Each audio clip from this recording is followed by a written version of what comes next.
और सोच रहे ना पहले ही इस प्रिपरेशन को स्टार्ट करने से पहले कि जो भी तुम अब करने वाले हो इसमें तुम अपना 100% दोगे और ये तुम्हारा फर्स्ट एंड लास्ट अटेम्प्ट रहेगा। Hi guys, my name is Kanishka. I'm your friend and a UPSC aspirant. So यार, I am here with a new video और थंबनेल देख के तुम पहचान गए होगे कि आखिर ये वीडियो किस लिए होने वाला है। तो गाइस काफ़ी ज़्यादा क्वेरीज आ रही थी मेरे पास कि यार दीदी कैसे स्टार्ट करिए प्रिपरेशन और हम एक बिगनर हैं तो प्लीज़ हमें गाइड करो। और मेरे लिए उनको चैट पे समझाना पॉसिबल नहीं था क्योंकि काफ़ी चीज़ें इसमें कवर होती हैं और स्टेप बाय स्टेप हर एक स्टेप उतनी इंपॉर्टेंट है। तो मैंने सोचा कि क्यों ना मैं एक वीडियो बना दूँ। तो यार चलो शुरू करते हैं इस वीडियो को। तो मैंने इस वीडियो में ना हर एक पॉइंट को कवर करने का ट्राई करा है। लाइक मैंने चार्ट भी प्रिपेयर करा, लाइक इस पे मैंने सब कुछ लिखा है कि मुझे क्या क्या कवर करना है। तो अगर कुछ छूटता है ना तो मुझे कमेंट में ज़रूर बता देना। और वैसे तो ये तुम्हारे लिए बहुत ज़्यादा हेल्पफुल रहने वाली है, तो इस वीडियो को लास्ट तक ज़रूर देखना। तो चलो अपना टाइम ना वेस्ट करते हुए तुरंत स्टार्ट करते हैं इस वीडियो को। तो चलो यार बात करते हैं सबसे पहले स्टेप 1 की, ठीक है।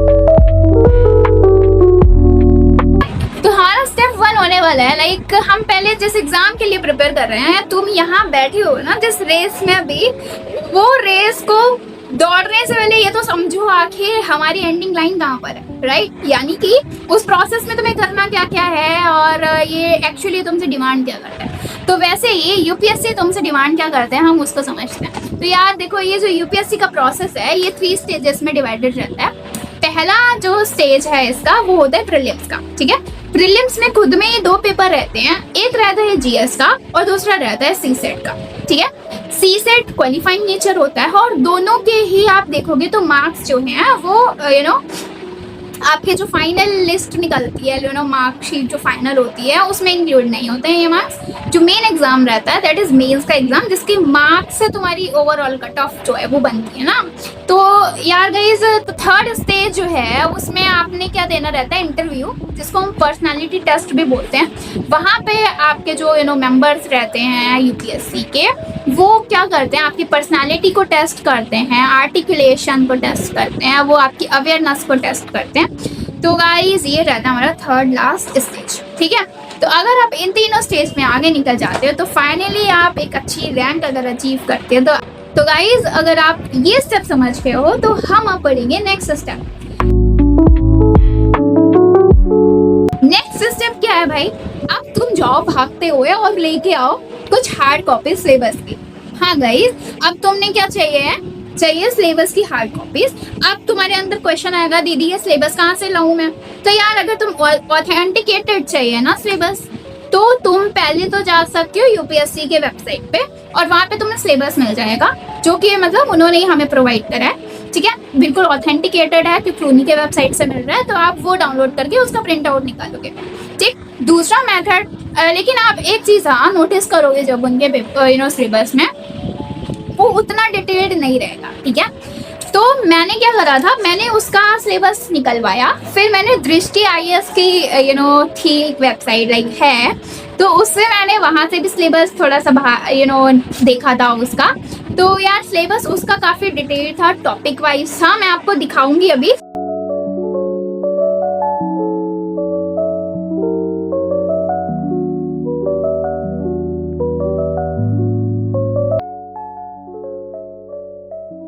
तो ये था इसका सिलेबस और इस सिलेबस में आपने देखा होगा कि ये काफ़ी टॉपिक वाइज था, राइट, है ना। इसमें सारे टॉपिक्स अच्छे से मेंशन थे, तो मुझे ये ज़्यादा अच्छा लगा तो मैंने इसको प्रेफर करा। और मैंने दोनों को कंपेयर भी कर लिया था, तो कुछ भी मिसिंग नहीं था, हर चीज़ कवर है। दृष्टि की ये काफ़ी बड़ा प्लेटफॉर्म है दृष्टि आईएएस का, तो वो ऐसे तो नहीं करेगा, पर फिर भी हमने कंपेयर कर लिया था अपने उसके कि यार ठीक है। तो यार ये हमारा हो गया। अब क्या करना है, सिलेबस यार तुमने समझ तो नहीं आएगा पहली बार में, ठीक है। फर्स्ट टाइम में जब तुम सिलेबस को देखोगे तो ऐसा लगेगा यार पता नहीं क्या ही है, लाइक ये क्या है। मेरे साथ भी यही हुआ था क्योंकि वहाँ पे लिखा हुआ ग्लोबलाइजेशन, इंडस्ट्रियलाइजेशन एंड एवरीथिंग, पता नहीं क्या ही क्या लिखा रहता है, तो वो नहीं समझ में आएगा तुमने पहली बार में। तो तुम अभी ना स्टार्टिंग के कुछ डेज 1-2 बार उस सिलेबस को देखो कि आखिर ये पॉइंट्स क्या लिखे हुए हैं, राइट। जैसे तुमने पढ़ा वहाँ पे लिखा था ग्लोबलाइजेशन, इंडस्ट्रियलाइजेशन, मॉडर्न हिस्ट्री में यार इसमें नेशनल मूवमेंट कुछ लिखा हुआ है, इसमें लिखा हुआ है रिवॉल्ट ऑफ 1857, तो कुछ पॉइंट्स तो तुम समझ जाओगे पढ़कर, कुछ तुम्हारे समझ नहीं आएंगे, कोई बात नहीं यार। तुमने अभी केवल सिलेबस को देख रहे हो, अभी तुमने उसको पढ़ना शुरू नहीं करा, तो एक बार बस तुमने सिलेबस को देख लिया, बस इतना काफी है। अब जब ये काम आप कर चुके हो, ये 1 से 2 दिन लेगा तुम्हारा काम, ठीक है। अब तुम बढ़ोगे थर्ड स्टेज पे। अब कुछ लोग बोलते हैं कि यार PYQs भी करने होते हैं दीदी उसी समय पे, बहुत लोग बोलते हैं कि जब तुम सिलेबस देख रहे हो तो PYQs। हाँ गाइस, PYQs करो, बट उसको सॉल्व नहीं कर रहे बैठना है आपको, ठीक है। इसमें क्या करना है आपको, PYQs बस क्या करो, मैं आपको सजेस्ट करूंगी कोई बुक अभी मत लो, मतलब इनिशियल है तो अभी जरूरत नहीं है, बट जैसे लास्ट ईयर अभी 2023 में एग्जाम हुआ, 2022 में एग्जाम, 2024 में भी अभी हो रहा है, ठीक है, तो हो चुका है लाइक। तो 2024 का एग्जाम आपने उठाया, अभी प्रीलिम्स का जो पेपर हुआ था रिसेंटली वो उठाओ और कुछ क्वेश्चंस देखना, उसकी हार्ड कॉपीज निकाल लो और क्वेश्चंस देखो कि गाइस क्या क्या क्वेश्चन आ रहा है, पॉलिटी में क्या पूछा गया है ना। हिस्ट्री में अभी मॉडर्न हिस्ट्री, हिस्ट्री में भी अभी एशियंट हिस्ट्री से एक क्वेश्चन आया था, लाइक वो जो हमारी डांसिंग गर्ल है वो कहाँ से हमें मिली है, उसका उसके कॉन्स्टिट्यूएंट्स क्या, लाइक वो किस चीज से बनी हुई है ना। तो इस टाइप के क्वेश्चंस थे, तो वो जब तुम ऐसे पढ़ोगे कुछ समझ आएगा, कुछ समझ नहीं आएगा, मोस्टली चीजें होंगी जो तुम्हें पल्ले ही नहीं पड़ेंगी एग्जैक्टली वहां भी क्या रहा है गाइस, ऐसा रहेगा, ठीक है। मेरे साथ भी यही हुआ था, सबके साथ यही होता है। तो तुम ना रिसेंट के 1 या 2 इयर्स के ही देखना, उससे ज्यादा देखने की जरूरत नहीं है गाइस, क्योंकि अभी फिर ज्यादा करोगे तो फिर तो परेशान हो जाओगे। तो इतना कर लिया आपने, थर्ड स्टेप भी क्लियर करी। अब आप जाओ फोर्थ स्टेप, ठीक है। अभी तुम सिलेबस देख चुके हो, तुम सबसे पहले समझ चुके हो एग्जाम क्या डिमांड कर रहा है, तुम समझ चुके हो सिलेबस क्या है, हमने देख लिया सिलेबस, ये कुछ चीजें तो हैं, हमें पता चल गई ये सब्जेक्ट्स हैं, ये टॉपिक्स हैं, ठीक है। थर्ड स्टेज में आकर के आपने देख लिया कि आखिर PYQs है ना, लाइक PYQ कैसे क्वेश्चंस आ रहे हैं, हमने लेटेस्ट पेपर भी देख लिया, ठीक है। जब आप इतने काम कर चुके हो, अब आपने शुरू करनी है अपनी प्रिपरेशन। तुमने हर चीज अच्छे से देख ली है, लाइक है ना, ऑब्जर्व कर लिए कि कैसे क्वेश्चन आ रहे हैं, क्या सिलेबस है, अब तुम डन हो चुके। अब तुमने प्रिपरेशन को चालू करना है सही तरीके। कैसे स्टार्ट करोगे, NCERTs क्वेश्चन आता है कि यार दीदी NCERT से शुरू करना है, तो NCERT मतलब कहाँ से पढ़नी है, 9th से पढ़नी है, 6th से पढ़नी है कि 1st से ही पढ़नी है, ठीक है। तो यार देखो मेरी बात समझो, अब मैं 2 केसेस लूंगी। सबसे पहला केस लूंगी अगर आप किसी कोचिंग में इनरोल्ड हो, लाइक आप ओनली IAS के कोचिंग में हो या फिर किसी और कोचिंग में हो, ठीक है। तो मैं मतलब उस तरीके से बताऊंगी, लाइक अगर आप किसी कोचिंग में इनरोल्ड हो अभी, तो अगर आप किसी फाउंडेशन में हो, ठीक है, फाउंडेशन में वो लोग कवर करवाते हैं NCERTs, तो जब वो आपको NCERTs करवा रहे हैं या फिर आप कोचिंग में इनरोल्ड नहीं हो तो आप यूट्यूब से वीडियोस कर रहे हो, लाइक ओनली IAS ने कितनी अच्छी वीडियोस NCERTs की लेक्चर प्रोवाइड कर रखे हैं, संभव सीरीज वगैरह अभी चल भी रहा है उनका, तो वो प्रोवाइड कर रहे हैं। तो आप क्या करोगे, सबसे पहले उनको देखो, लाइक लेक्चर्स को आपने अटेंड कर लिया सबसे पहले। तो अगर कोई लेट से मॉडर्न हिस्ट्री पढ़ रहे हो, उसमें रिवॉल्ट ऑफ 1857 पढ़ाया जा रहा है, तो आपने वो पढ़ लिया, ठीक है। सेम टॉपिक है ना, उसको किससे गो थ्रू करो, कोई आपके पास लेट से NCERT, अभी आप फाउंडेशन कर रहे हो क्योंकि, तो आप NCERT अगर आपके पास कोई है तो या तो आप NCERTs को ले लो, 11th 12th की NCERTs में कवर है हमारी एंशिएंट हिस्ट्री, मेडिवल, मॉडर्न, तीनों कवर है, 3 बुक्स हैं। आप न्यू वाली भी यूज कर सकते हो या फिर अगर आप ओल्ड करना चाहो तो ओल्ड भी कर सकते हो, कि आपके ऊपर है, it is all up to you. मेरे पास न्यू NCERTs है, मैंने न्यू NCERTs ही करी है, तो गाइस ये आप कर सकते हो। इसके अलावा अगर आपने कोई लेट से आपकी कोचिंग ने आपको प्रोवाइड करा हुआ है मटेरियल, तो देखो अगर आपको आपकी कोचिंग ने अगर आपको मटेरियल प्रोवाइड करा है तो एक बार आप NCERTs और उन दोनों को कंपेयर कर लो, है ना। आप कंपेयर करो कि लाइक वो जो मटेरियल आपको मिला है कहीं वो कंटेंट से कॉम्प्रोमाइज तो नहीं कर रहा, उसका कंटेंट वैल्यूएबल है कि नहीं है। अगर कंटेंट वैल्यूएबल है तो NCERTs करने की अभी ऐसी कोई नीड नहीं है, आप डायरेक्टली उस पर रिलाई कर सकते हो जो आपको कोचिंग दे रही है। जैसे ओनली IAS ने हमको NCERT वाला प्रोवाइड करी थी और मैं आपको भी दिखाऊंगी, तो NCERT वाला प्रोवाइड करी थी और इसमें लाइक सारे वन स्टॉप सॉल्यूशन है सारी NCERTs का। तो मैंने क्या करा था, लाइक मैंने सारा वो लेक्चर्स उन्होंने प्रोवाइड करे थे वो करे और वो उन बुक्स को रेफर करा। ठीक है। तो टॉपिक वाइज मैंने उनको रेफर करा, तो इस तरीके से मेरे सारे कंसेप्ट क्लियर हो गए, मेरी रीडिंग भी हो गई और मेरे नोट्स भी बन गए, राइट। ये बात अगर आपके समझ आ गई तो यार ये चीज आप समझ गए होगे कि आप दोनों मटेरियल को गो थ्रू कर सकते हो। या तो आप एनसीईआरटी को कर लो अगर आप किसी कोचिंग में एनरोल नहीं हो, अगर आप किसी कोचिंग में एनरोल हो तो थोड़ा सा मटेरियल को देखते हुए आप उसके कोचिंग के मटेरियल के साथ जा सकते हो, फिर डायरेक्टली एनसीईआरटी कर सकते हो। सो यार अब क्वेश्चन आता है लोगों का, दीदी एनसीईआरटी कौन सी करनी है, लाइक 6 से करनी है, 1st से करनी है कि 9th से करनी है। तो देखो यार ये 11th 12th की करके छोड़ दें, तो गाइज ये तुम्हारे ऊपर है। अगर तुम्हारा ऑलरेडी आर्ट से बैकग्राउंड था तो मैं कहूँगी आप यार 11th 12th कर लो, दैट इज इनफ। लेकिन अगर आपको लग रहा है यार नहीं पॉलिटी तो मेरी बिल्कुल ही बेकार है, लाइक मुझे पॉलिटी का पी भी नहीं पता है, तो यार मैं रिकमेंड करूँगी तुम 9th 10th 11th 12th 4 कर लो। इतना बेसिक जाने की ज़रूरत मुझे तो बिल्कुल नहीं लगती है। और 9th 10th 11th 12th ज़्यादा से ज़्यादा मेरे को लगता है 2 महीने आपके लेंगे, मतलब मैक्सिमम बता रही हूँ 2 months, वरना तो आपका ये 1 महीने में निपट जाएगा। तो गाइस ये है कि पॉलिटी अब अपने आप को आप देखो यार कि आपको क्या समझ में आ रहा है, लाइक तुम कहाँ से स्टार्ट कर दोगे, कर सकते हो। तो एक इम्पॉर्टेंट चीज़ ये रहती है गाइस, अगर तुम्हारे कंसेप्ट क्लियर है ना तो तुम कोई भी क्वेश्चन है ना उखाड़ के फेंक दोगे उसको। लेकिन अगर तुम्हारा कंसेप्ट ही क्लियर नहीं है तो गाइस वहाँ भी प्रॉब्लम क्रिएट हो जाएगी। तो उसी कंसेप्ट को क्लियर करने के लिए तो एनसीईआरटी बेसिक है, ठीक है। तो यार बस ये एक चीज़ थी जो मेरे को आपको बतानी थी कि अगर कोचिंग है और कोचिंग नहीं है, और इस हिसाब से आप कर सकते हो। अब इतना तो आप समझ गए होंगे एंड आई होप कि तुम्हें सब कुछ समझ आ रहा है। सो यार अब क्वेश्चन आता है कि दीदी यार एनसीईआरटीज कब तक करनी चाहिए, लाइक कितना ड्यूरेशन होना चाहिए उनका। तो यार मैं बोलूँगी कि ड्यूरेशन उनका लाइक अगर तुम एनसीईआरटी पढ़ रहे हो 11th 12th की ही कर रहे हो 2 महीने में ख़त्म हो जाएंगे। पॉलिटी हिस्ट्री सारा कर रहे हो तो ख़त्म हो जाएगा 2 महीने में।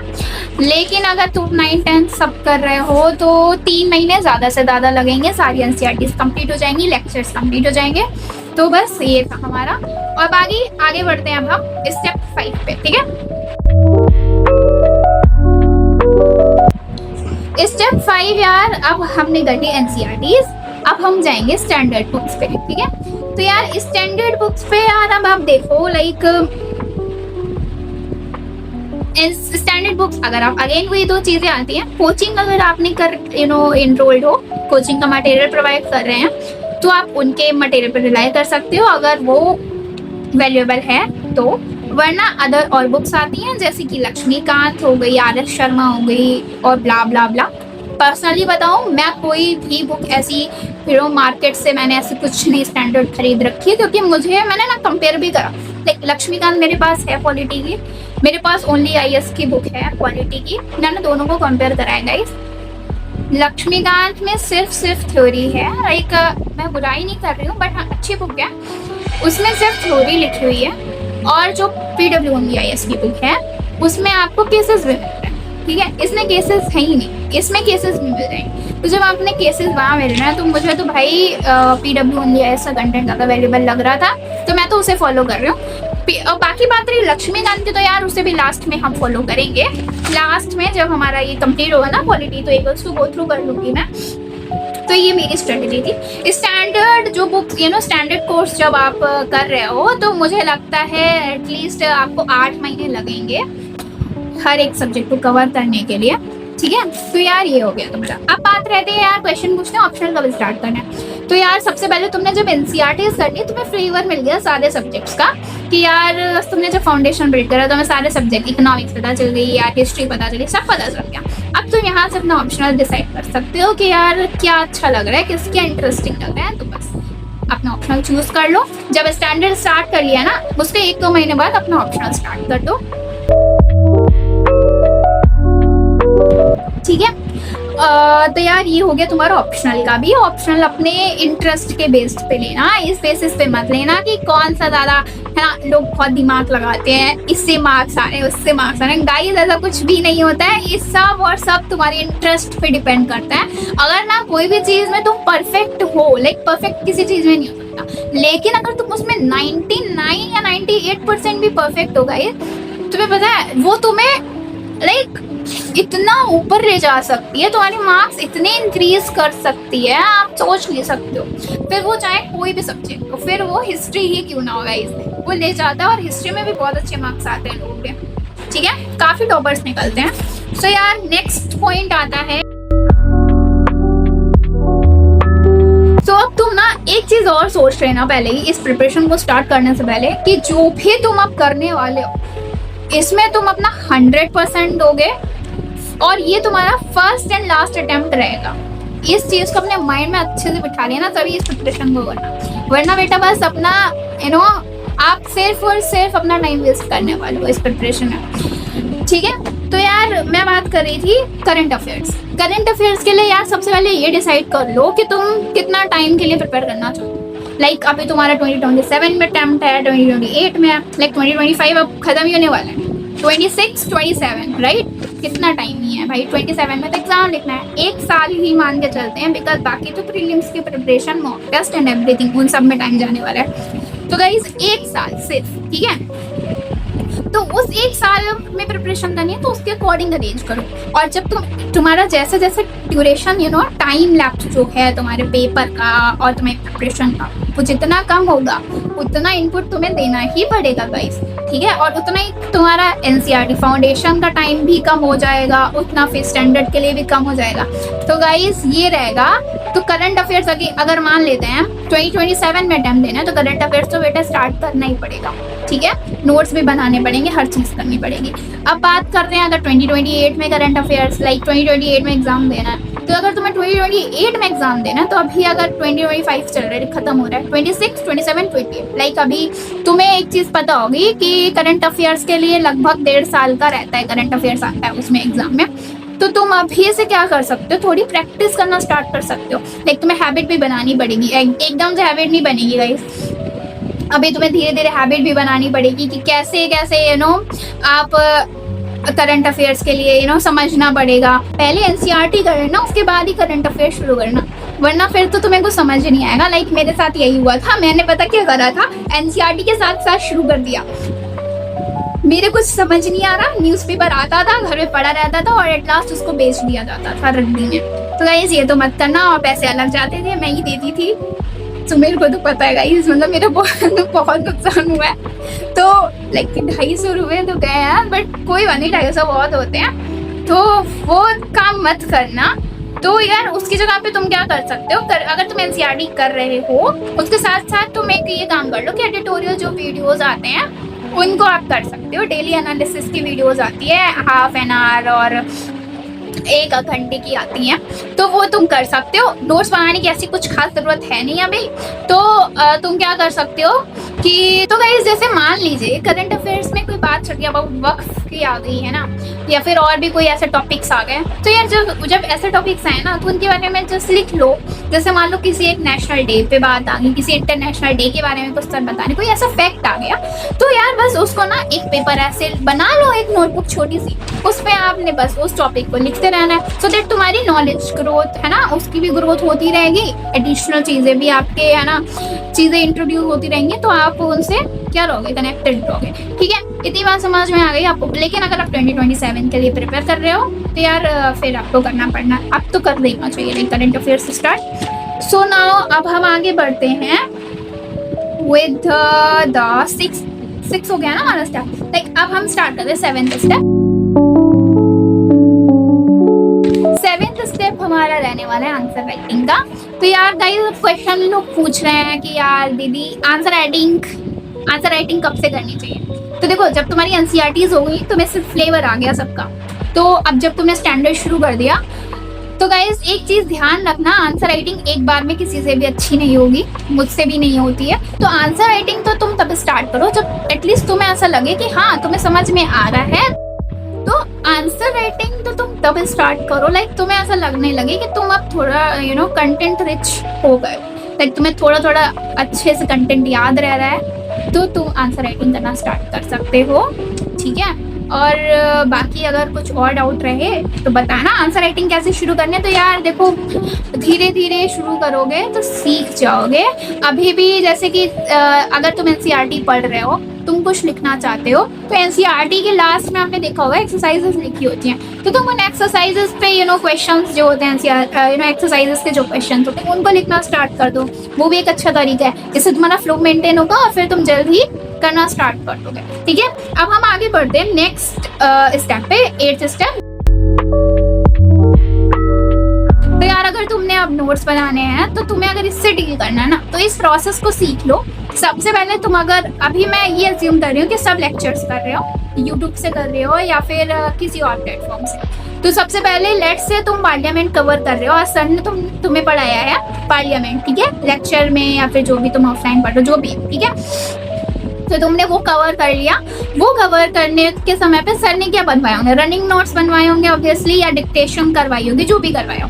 वो नोट्स पहले तो आप प्रिपेयर कर लो साइड बाय साइड, ठीक है। वो जब आपने प्रिपेयर कर लिया, सेम टॉपिक सेम डे आकर के उसको क्या करना है आपको, उस बुक से, जैसे मान लो आपके पास कोई भी रिसोर्स, ठीक है, लेट्स से लक्ष्मीकांत पढ़ रहे हो, पार्लियामेंट वहां से पढ़ लिया, अब लक्ष्मीकांत को गो थ्रू करो, वही सेम टॉपिक, ठीक है, पार्लियामेंट का टॉपिक वहीं से पढ़ लो सेम, जो भी एडिशनल लगे उसको उन्हीं नोट्स में ऐड करो। अब तुम्हारे जो नोट्स होंगे ना वो और ज़्यादा एडिशनल हो जाएंगे, उनमें और ज़्यादा पॉइंट्स वो और ज़्यादा रिच हो जाएंगे, ठीक है। तो उनको तुम गो थ्रू करो, इसी का मल्टीपल रिवीजन। और जो लक्ष्मीकांत से तुमने पढ़ा था, मैं मानती हूँ 2 रीडिंग मैक्सिमम, लाइक उस समय पे 2 रीडिंग काफ़ी है, और ज़्यादा रीडिंग की ज़रूरत नहीं है, ये तुम कर लो। और उन्हीं नोट्स को रिच कर लिया तुमने, इजीली तुम्हारा काम बन जाएगा, ठीक है। इतनी बात समझ में आई।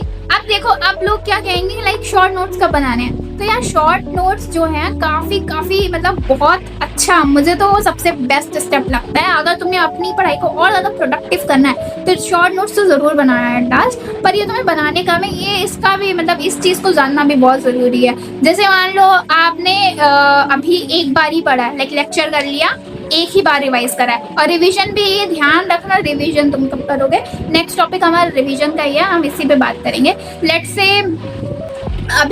से तुमने अभी एक टॉपिक को कम से कम 5 से 6 बार रिवाइज कर लिया हो, तभी उसके शॉर्ट नोट्स को प्रिपेयर करना, और तुम अच्छे से एश्योर हो कि तुम्हें वो टॉपिक अच्छे से समझ आ गया, तुमने बुक रीडिंग भी कर ली, तुमने हर चीज़ कर लिया, और तुम एकदम अच्छे से PYQ कर पा रहे हो, उसके शॉर्ट नोट्स प्रिपेयर कर लो, जो कि कैसे होने चाहिए, 1 पेजर होने चाहिए। वैसे शॉर्ट नोट्स 2 टाइप के बनते हैं। एक शॉर्ट नोट्स तब बनते हैं जब तुम प्रिपरेशन पूरी हो गई है, लाइक तुम करने जा रहे हो, मॉक टेस्ट सॉल्व कर रहे हो, तुम पेपर देने जा रहे हो, एक वो बनते हैं शॉर्ट नोट्स जो एट लास्ट बनते हैं। एक दूसरे शॉर्ट नोट्स होते हैं जो तुम डेली बनाओगे। डेली का मतलब लेट्स से अपने पूरे दिन में ना एक ऐसा घंटा निकालो जिसमें तुम रिवीजन ही करो, ठीक है, और वो तुम्हारा एकदम एंड में होना चाहिए या तो एकदम स्टार्टिंग में होना चाहिए। तो जैसे मैंने मान लीजिए आज पूरे दिन मैंने पार्लियामेंट ही पढ़ा है, ठीक है, तो मैं लास्ट में क्या करूँगी, शांति से एक ब्लैंक पेज लेकर बैठूंगी और उसमें सब कुछ लिख दूंगी जो जो मैंने आज पढ़ा। वो तुम्हारे शॉर्ट नोट्स ही बन जाएंगे गाइस। वो तुम्हें लेकिन डेली रिवाइज नहीं करना है, वो तुम्हें रोज ही लिखना है। इसलिए इस तरीके से लिख लिख करके ना तुम अच्छे मतलब एकदम मास्टरमाइंड बन जाओगे इस हर एक टॉपिक के, ठीक है। तो नाउ अब हम बढ़ते हैं आगे, ठीक है।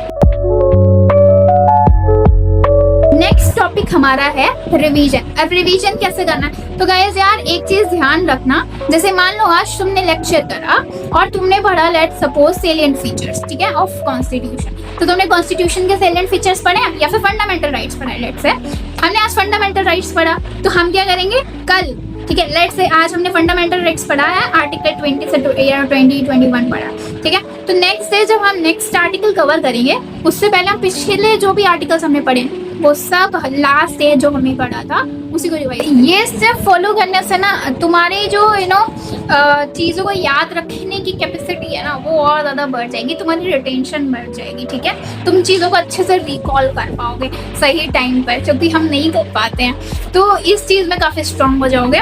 तो नाउ अब हम आगे बढ़ते हैं। और हाँ, एक चीज़ ये भी ध्यान रखना, रिविजन वीक में एक दिन ऐसा जरूर निकालना, कोई भी डे फिक्स कर लो, जरूरी नहीं संडे, कोई भी एक ऐसा डे फिक्स करो जिसमें पूरे वीक का रिवीजन तुम एक दिन में करोगे।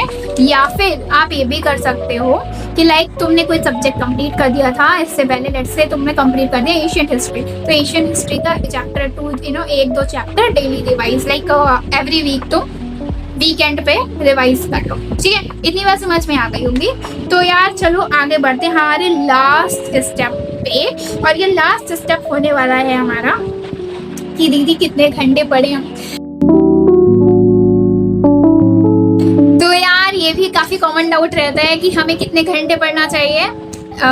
तो मैं बोलूँगी गाइस घंटे मत गिनो, ठीक है, क्वांटिटी मत गिनो, क्वालिटी पे ज्यादा फोकस करो कि तुम्हारे आवर्स कितने प्रोडक्टिव हो पा रहे हैं। ठीक है, मेरे पास ये जो आपको दिख रही है ना टाइमर वाली स्टॉप वॉच, ये मैंने अभी रिसेंटली खरीदी। मैं पता है इसका यूज भी नहीं करती ज्यादा, पर मैंने इसलिए खरीदी कि ठीक है, पहली चीज तो शो ऑफ करने के लिए, और दूसरी चीज मैंने इसको खरीदा है लाइक कि चलो देखते हैं कितने घंटे हम पढ़ पाते हैं। इससे पहले मैं अभी तक दो साल से पढ़ रही हूँ, मैंने आज तक कभी आर्ट्स पे फोकस नहीं करा। लिटरली मुझे खुद नहीं पता मैं कितने घंटे पढ़ती हूँ, पर मैं जब भी पढ़ती हूँ तो दिल से पढ़ती हूँ, और सारा जो भी एक बार में कंप्लीट करना रहता है वो कंप्लीट करती हूँ। ठीक है, कभी भी मन नहीं हुआ तो स्किप भी कर देती हूँ, ऐसा है गाइस, सबके साथ होता है। और यार ये एग्जाम है, इसको एंजॉय करते हुए चलो, एकदम बर्डन की तरह तो बिल्कुल भी मत लो। ठीक है गाइस, और यार यही था हमारा लास्ट। और बाकी यार रूटीन यार सबका अलग अलग होता है। लाइक कुछ लोग घर से प्रिपेयर कर रहे हैं, कुछ लोग बाहर रह के प्रिपेयर कर रहे हैं, तो उनके कॉलेजेस होते हैं। लाइक फुल फ्लेज्ड एस्पिरेंट हूँ, तो मैं तो कॉलेज अभी ऐसा कुछ जाना नहीं रहता, बस एग्जाम्स वगैरह देते हुए जाकर पढ़ लो। तो यार कंसिस्टेंसी अपनी मत तोड़ना गाइस, कंसिस्टेंट हो, रिविजन कर रहे हो, बस फिर तुम्हें कोई पीछे नहीं हरा सकता, लाइक है ना, पीछे नहीं छोड़ सकता तुमने। तो यार बस यार यही था इस वीडियो में। तो यार अगर तुम्हें ये वीडियो हेल्पफुल लगी हो तो मुझे बताना ज़रूर गाइस, और चलो फिर मिलते हैं नेक्स्ट वीडियो में। तब तक के लिए बाय बाय, अच्छे से पढ़ते रहो, मिलते हैं, बाय बाय।